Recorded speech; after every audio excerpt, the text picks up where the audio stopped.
បាទសួស្តីបងប្អូន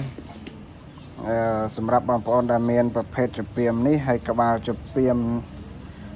កស៊ូសប៉ែតបែបនេះបាទបងប្អូនចង់ដាក់កស៊ូមូលក៏បានដែរបាទកស៊ូមូលគុណសម្បត្តិកស៊ូមូលគឺថា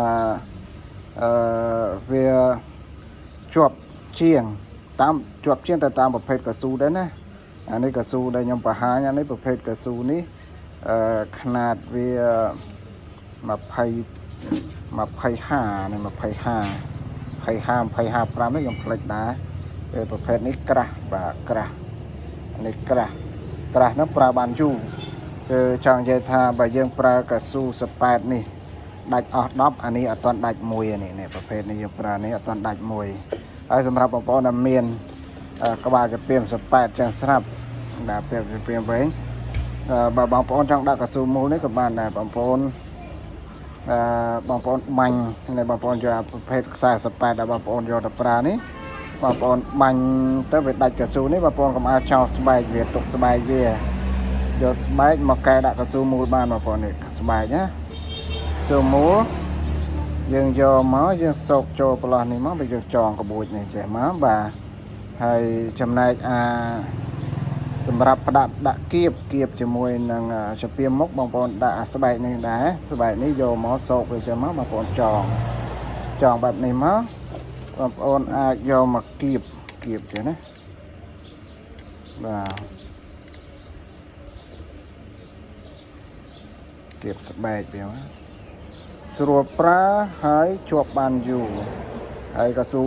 ហើយវាខ្លាំងទៀតបងប្អូនខ្លាំងណាខ្លាំងគួរសមបាទ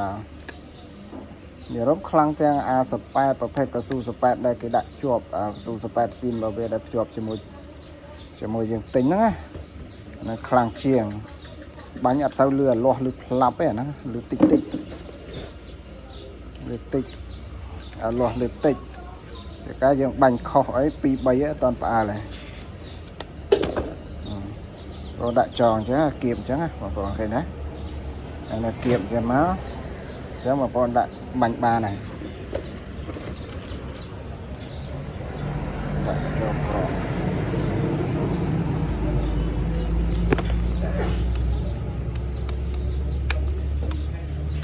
បាទឃើញណាបងប្អូនអញ្ចឹងបងប្អូនកស៊ូមូលនេះខ្ញុំមានលក់ប្រភេទកស៊ូមូលនេះលក់ជាម៉ែត្របាទជាម៉ែត្រកស៊ូមូលនេះបញ្ជាក់ណាកស៊ូមូលនេះគឺຂະຫນາດនេះគឺក្រាស់ជាងកស៊ូដែលគេភ្ជាប់មកជាមួយចំពាមប្រភេទនេះណាក្រាស់ជាងហើយខ្ញុំលក់1ម៉ែត្រ4000ប្រភេទនេះក្រាស់ជាងហើយទំហំវាធំជាងមើលណាអានេះប្រភេទកស៊ូដែលគេដាក់ភ្ជាប់មកស្រាប់គេចងឲ្យយើងប៉ុន្តែអាកស៊ូដែលខ្ញុំលក់នោះគឺវារាងធំជាងហើយក្រាស់ជាងអញ្ចឹងដូចខ្ញុំបញ្ជាក់បើយើងបាញ់អាកស៊ូសប៉ែតនេះ10ខ្សែអានេះមូលនេះអត់ទាន់អស់មួយខ្សែទេអញ្ចឹងយើងសំចៃជាមួយសំចៃឲ្យខ្លាំងល្អទៀតយើងដាក់ប្រើបានឃើញខ្លាំងណាបងប្អូនបាទ